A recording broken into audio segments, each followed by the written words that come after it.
क्रमवाचक विश्लेषण की। क्रमवाचक विश्लेषण के हिसाब से उपयोगिता को मापा नहीं जा सकता, बल्कि उसका क्रम निर्धारित किया जा सकता है कि किससे हमें अधिक उपयोगिता मिलेगी, किससे हमें कम उपयोगिता मिलेगी। जिससे अधिक उपयोगिता मिलेगी उपभोक्ता क्या करेगा, उसको प्रथम रूप से चुनेगा, उससे कम वाले को सेकंड रूप से चुनेगा, अर्थात वो क्रम निर्धारित करता है। इसीलिए इसको क्रमवाचक विश्लेषण भी कहा जाता है। तो बच्चों यहाँ पर लिखा हुआ है क्रमवाचक विश्लेषण, ऑर्डिनल एनालिसिस। किस किस अर्थशास्त्री ने ऑर्डिनल एनालिसिस दिया था? Professor J R. Hicks, R.D. Allen, Slutsky, Pareto ने ये दिया था। इसके हिसाब से क्या होता है क्रमवाचक विश्लेषण के अनुसार, जैसा कि हमने बात की कि उपयोगिता मापनीय नहीं है, उपयोगिता को मापा नहीं जा सकता। उपयोगिता का क्या किया जा सकता है, क्रम निर्धारित किया जा सकता है। ठीक है, इसमें क्या होता है कि उपयोगिता जिससे अधिक प्राप्त हो रही है, क्रम निर्धारित करते हैं कि first preference, second preference, third preference. तो इस तरीके से उपयोगिता क्या की जा सकती है, क्रम निर्धारित किया जा सकता है, उपयोगिता को मापा नहीं जा सकता। अब हमने जब गणनावाचक विश्लेषण पढ़ा था तो हमने सीमांत उपयोगिता हास नियम की चर्चा की थी। अब क्रमवाचक विश्लेषण में तटस्थता वक्रों का प्रयोग किया जाता है और उसकी सहायता से ही उपभोक्ता के अधिमान दर्शाए जाते हैं। तो क्रमवाचक विश्लेषण में तटस्थता वक्रों का क्या किया जाता है, उपयोग किया जाता है। तो हम यहाँ जानेंगे तटस्थता वक्र के बारे में। तो उससे पहले हम देख लेते हैं कि तटस्थता वक्र क्या होता है। ठीक है, भी तटस्थता वक्र का प्रयोग करके हमें संतुलन ज्ञात करना है। तो पहले तटस्थता वक्र की परिभाषा, उसका अर्थ भी तो पता होना चाहिए। सबसे पहले तो आप ये देख लो कि तटस्थता वक्र को कई नामों से जाना जाता है। तटस्थता वक्र को हम अंधिमान वक्र भी कहते हैं।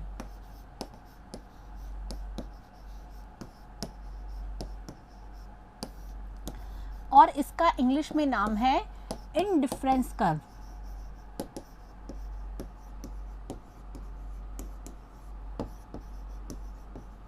जिसे हम शॉर्ट में IC लिखते हैं।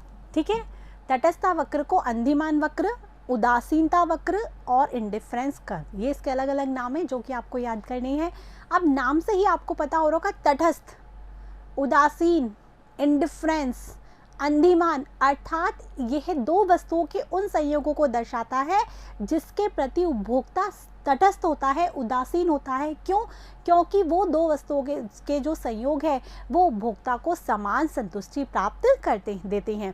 जैसे कि एक एग्जाम्पल लेते हैं कि एक केला और 4 सेब उपभोक्ता को वही संतुष्टि प्रदान करते हैं जो 3 केले और 1 सेब करता है। समझ में आ रहा है? तो इस प्रकार से जैसे हमने बंडलों की बात की थी, कई बंडलों का ऐसा कॉम्बिनेशन बन जाता है दो वस्तुओं का जो कि उपभोक्ता को समान संतुष्टि देते हैं। इसीलिए उपभोक्ता उन संयोगों के प्रति क्या होता है, तटस्थ होता है। वो उनमें से किसी का भी चयन कर ले, उसको उतनी ही संतुष्टि प्राप्त होती है। तो इसीलिए इसे कहते हैं तटस्थता वक्र।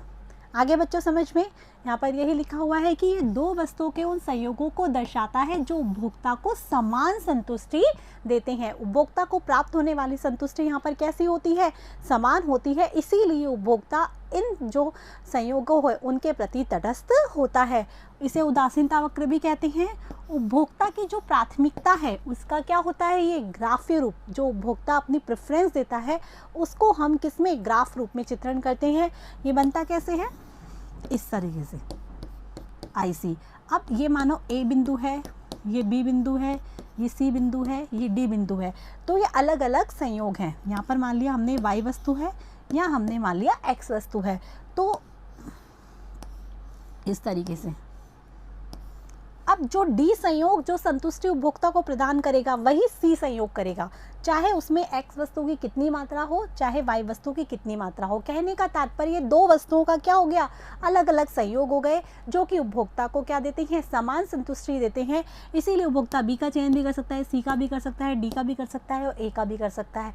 उपभोक्ता चाहे किसी भी वस्तु के संयोगों को चयन कर सकता है, उसको संतुष्टि समान ही प्राप्त होगी।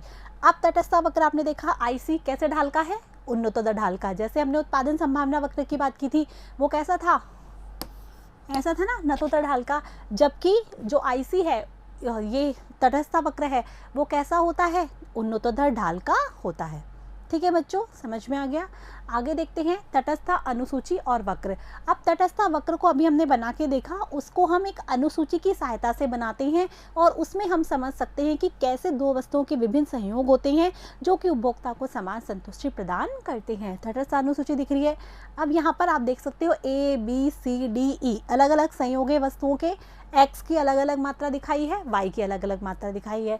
तो 1 और 20 ये एक बंडल हो गया जो कि A संयोग को दर्शाता है। 2 और 16 ये दूसरा बंडल हो गया जो कि B संयोग को दिखाता है।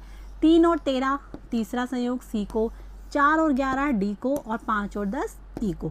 तो कहने का तात्पर्य है वस्तु x की यदि एक मात्रा और वस्तु y की 20 मात्रा उतनी ही संतुष्टि देती है जितनी आप इसकी x की 2 मात्रा कर लो और y की कितनी कर लो, 16 कर लो।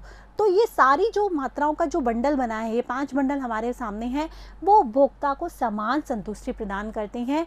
तो उपभोक्ता चाहे जिसकी भी बंडल का यहाँ पर चुनाव कर सकता है।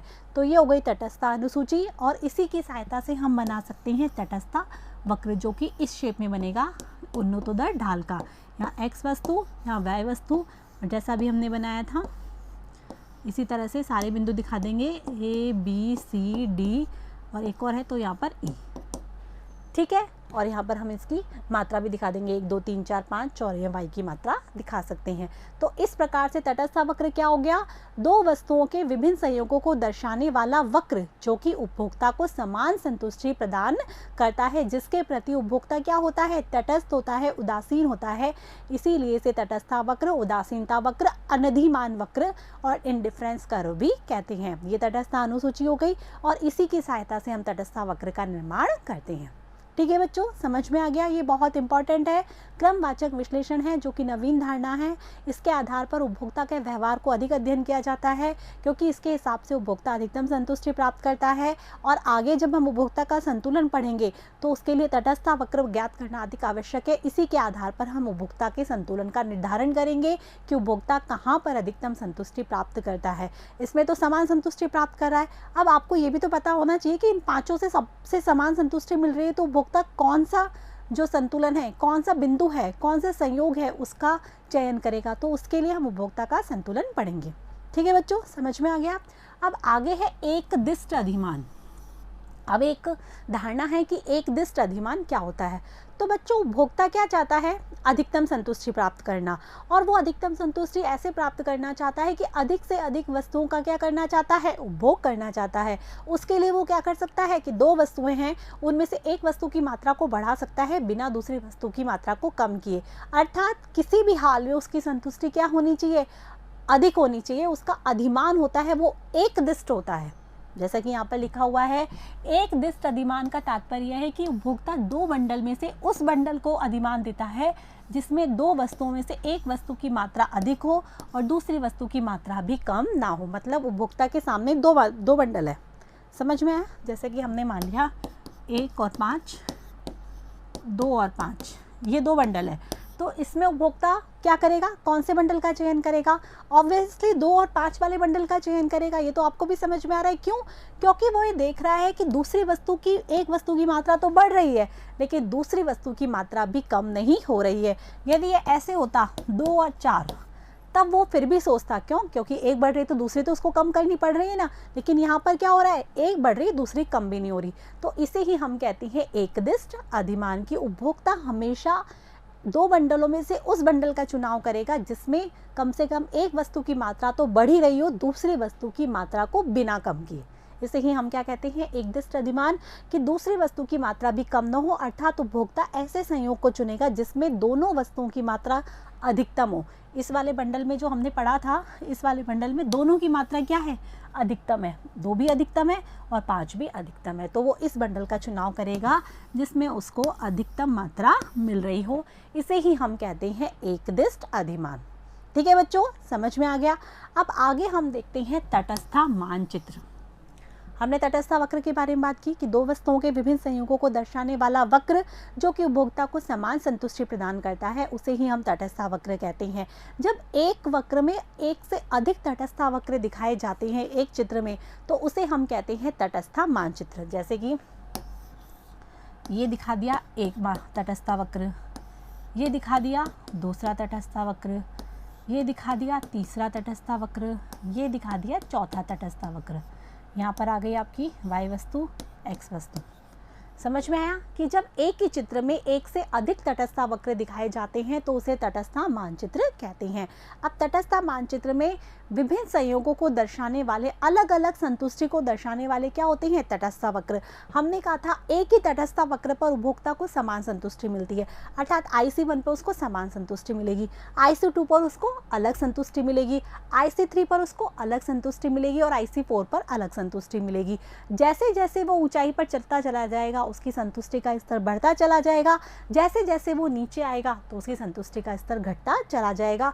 इसीलिए उपभोक्ता क्या करना चाहता है? अपनी संतुष्टि को अधिकतम करना चाहता है, इसीलिए वो अधिकतर क्या करेगा? अब इनमें से किसका चयन करेगा? IC4 का, क्योंकि IC4 से उसको अधिकतम संतुष्टि मिलती है। कहने का तात्पर्य है कि तटस्थ मानचित्र जिसमें एक से अधिक तटस्थ वक्रों को दर्शाया जाता है, जिसमें सबसे अधिक जो ऊंचा तटस्थ वक्र है वो अधिक संतुष्टि के स्तर को दर्शाता है।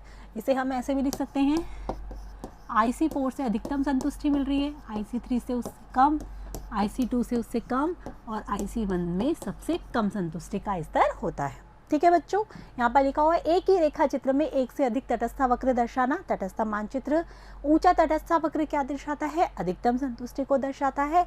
प्रत्येक वक्र संतुष्टि का निश्चित स्तर बताता है, अलग अलग वक्र अलग अलग संतुष्टि के स्तर को दर्शाते हैं। उपभोक्ता ऊंचे तटस्थ वक्र को प्राथमिकता देगा, उपभोक्ता यही चाहेगा अधिकतम संतुष्टि मिले तो IC4 का चयन करेगा, उसके बाद वो IC3 का करेगा, फिर IC2 का, फिर IC1 का, क्योंकि जहां पर उसको अधिकतम संतुष्टि मिलेगी उपभोक्ता सर्वप्रथम उसी का चयन करता है। ठीक है बच्चों, अब आगे है प्रतिस्थापन की सीमांत दर, मार्जिनल रेट ऑफ सब्सटीट्यूशन। बच्चों ये बहुत इंपॉर्टेंट टॉपिक है, तटस्थ वक्र और इससे रिलेटेड जो भी चीज़ हम पढ़ रहे हैं उसको आपको अच्छे से समझ लेना है। अब प्रतिस्थापन की सीमांत दर क्या होती है?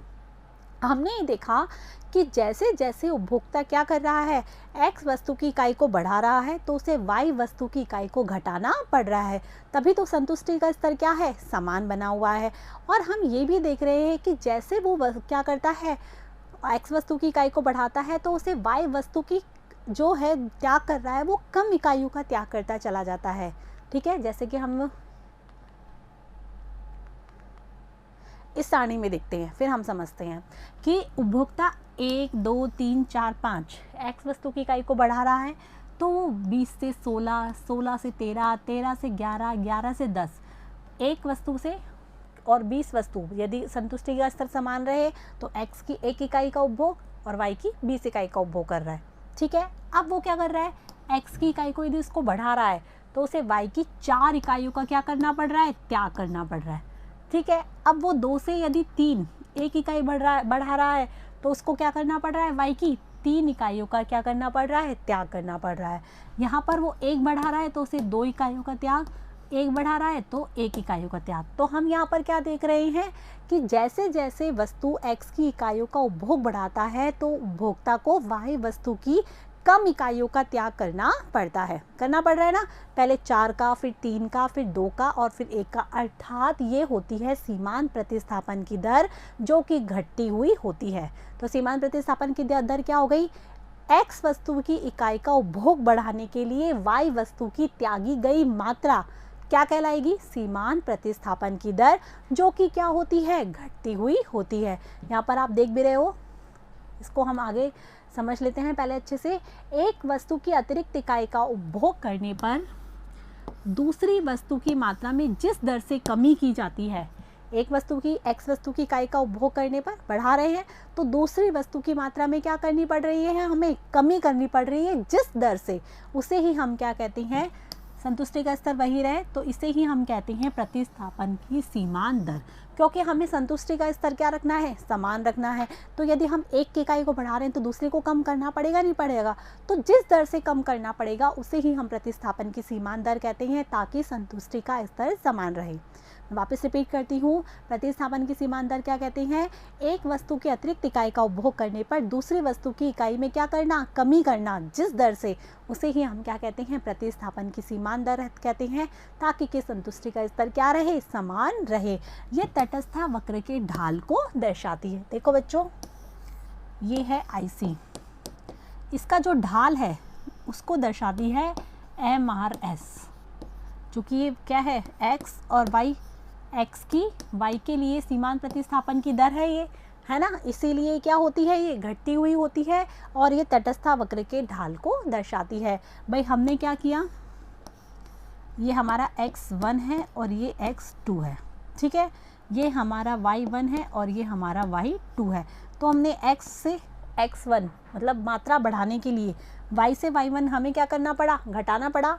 कहने का तात्पर्य हमें डेल्टा x परिवर्तन करने के लिए x से x1 अर्थात डेल्टा x में परिवर्तन करने के लिए y1 से y2 हमें क्या करना पड़ा, इसको घटाना पड़ा।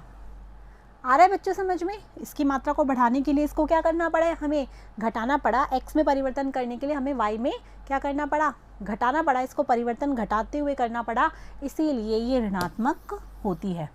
MRS/XY कैसी होती है, ऋणात्मक होती है। यहीं पे लिखा हुआ है, देखो ये रहा MRS/XY बराबर delta y upon delta x, ये इसका फॉर्मूला होता है। x इकाई की बढ़ाने के लिए y इकाई में क्या करना, घटाना इसको, ठीक है। तो ये होती है MRS/XY जो कि कैसी होती है, घटती हुई होती है और ये तटस्थ वक्र के ढाल को दर्शाती है। अब तटस्थ वक्र का ढाल कैसा होता है, उन्नतदर होता है, ये हमने बात की ना, क्यों होता है। अब आपसे पूछेंगे कि तटस्थ वक्र के ढाल को कौन दर्शाती है, प्रतिस्थापन की सीमांत दर दर्शाती है। और तटस्थ वक्र का ढाल उन्नतदर क्यों होता है, क्योंकि प्रतिस्थापन की सीमांत दर घटती हुई होती है। जैसा कि पहले हमने डिस्कस भी किया था कि ये उत्पादन संभावना वक्र है, ठीक है, ये कैसा होता है, नतोदर ढाल का, क्योंकि इसकी जो दर होती है तकनीकी प्रतिस्थापन की सीमांत दर वो होती है बढ़ती हुई। आपने पहला चैप्टर यदि देखा होगा तो आपको समझ में आ गया होगा कि उत्पादन संभावना वक्र धनात्मक मतलब नतोदर ढाल का होता है और ये उन्नतोदर ढाल का होता है। क्यों, क्योंकि इसकी सीमांत प्रतिस्थापन की दर घटती हुई होती है जबकि इसकी तकनीकी प्रतिस्थापन की दर बढ़ती हुई होती है। ये डिफरेंस है, नतोदर मतलब बढ़ती हुई होती है, उन्नतोदर मतलब घटती हुई होती है। यहाँ सीमांत प्रतिस्थापन की दर घटती हुई होती है, इसीलिए हमारा तटस्थ वक्र ऋणात्मक ढाल का होता है, ठीक है। Delta y minus upon delta x ये हमेशा किस में होती है, ऋणात्मक होती है, ये घटती हुई होती है, इसलिए तटस्थ वक्र का ढाल कैसा होता है, उन्नतोदर होता है। ये हमने बात की, ठीक है। अब देखो यहाँ पर एक अच्छा एग्जाम्पल दे रखा है, 1 2 3 4 5 6 7 8 9 10 10 एप्पल और एक जो ऑरेंज है वो क्या कर रहे हैं, हमें समान संतुष्टि जो दे रहे हैं, ठीक है। अब हमने क्या किया, इसमें से 4 एप्पल निकाल दिए, तो इसके बदले में हमने जो एक ऑरेंज और डाल दिया, तो वो भी हमें समान संतुष्टि दे रहे हैं। तो यहाँ में हमने 4 निकाले, एक डाला तो 4 निकाले, इसी प्रकार हमने 2 निकाला तो 1 डाला, तो मतलब जो डाल तो एक एक रहे हैं लेकिन निकाल क्या रहे हैं, घटती हुई दर से निकाल रहे हैं। इसीलिए जो सीमांत प्रतिस्थापन की दर घटती हुई होती है, इसीलिए तटस्थ वक्र का ढाल उन्नतोदर होता है और तटस्थ वक्र का ढाल सीमांत प्रतिस्थापन दर को दिखाता है जो कि x की अतिरिक्त इकाई का उपभोग करने के लिए y की त्यागी जाने वाली मात्रा होती है, ठीक है। समझ में आ गया बच्चों। आगे देखते हैं हम, जैसे कि हमने सारणी डिस्कस की थी कि x की अतिरिक्त इकाई का उपभोग करने के लिए y की त्यागी जाने वाली मात्रा जो कि घटती हुई होती है, इसे हम सीमांत प्रतिस्थापन की दर कहते हैं। इसका फॉर्मूला जैसे कि हमने डिस्कस किया था, डेल्टा y बटे में डेल्टा x, ठीक है। तो डेल्टा y और डेल्टा x कुछ परिवर्तन नहीं हो रहा, जो है पहले में वही है। अब यहाँ डेल्टा x एक का परिवर्तन हुआ तो 1x हो गया, जबकि y में कितना परिवर्तन हुआ, y में कितना परिवर्तन हुआ, 4 का, तो 4y हो गया, ठीक है। अब हम अगला देखें तो कितना परिवर्तन हुआ, 3 का, तो 3y हो गया, और कितना परिवर्तन हुआ, 1 का, 1x का, तो x तो एक एक परिवर्तन हो रहे हैं और y जितने परिवर्तन हो रहे हैं वो यहाँ देख रखे हैं 4 3 2 1, अर्थात सीमांत प्रतिस्थापन की दर घटती हुई होती है। तो बच्चों समझ में आ गया। तो हमने क्या पढ़ा क्रमवाचक विश्लेषण के बारे में, कि क्रमवाचक विश्लेषण में क्या होता है, जो हमारी उपयोगिता है उसको मापा नहीं जा सकता बल्कि क्रम निर्धारित किया जा सकता है। हिग्स, स्लट्सकी, एलन इन्होंने क्रमवाचक उपयोगिता के बारे में बताया था। अब क्रमवाचक उपयोगिता में तटस्थ वक्र का उपयोग किया जाता है, उसकी हमने चर्चा की। ये तटस्थ वक्र दो वस्तुओं के विभिन्न संयोगों को दर्शाता है जो कि उपभोक्ता को समान संतुष्टि प्रदान करते हैं। हमने तटस्थ अनुसूची बनाई, उसके आधार पर वक्र का निर्माण किया, तटस्थ मानचित्र बनाया, एक दिष्ट अधिमान की बात की और उसके बाद हमने तटस्थ वक्र के ढाल को दर्शाने वाला प्रतिस्थापन की सीमांत दर की बात की जो कि घटती हुई होती है। ठीक है बच्चों, आशा है कि आपको अच्छे से समझ में आ रहा होगा। अब हम इसी को आगे रिलेटेड करते हुए तटस्थ वक्र की विशेषताओं के बारे में जानेंगे नेक्स्ट वीडियो में। तब तक के लिए आपको क्या करना है, जो भी चीज़ पढ़ाई गई है उसको अपनी कॉपी में नोट करना है, डायग्राम बहुत अच्छे से बनाने हैं और आपको याद करते रहना है। ठीक है, तब तक के लिए मेरे साथ बने रहिए, पढ़ते रहिए, बढ़ते रहिए। Thank you.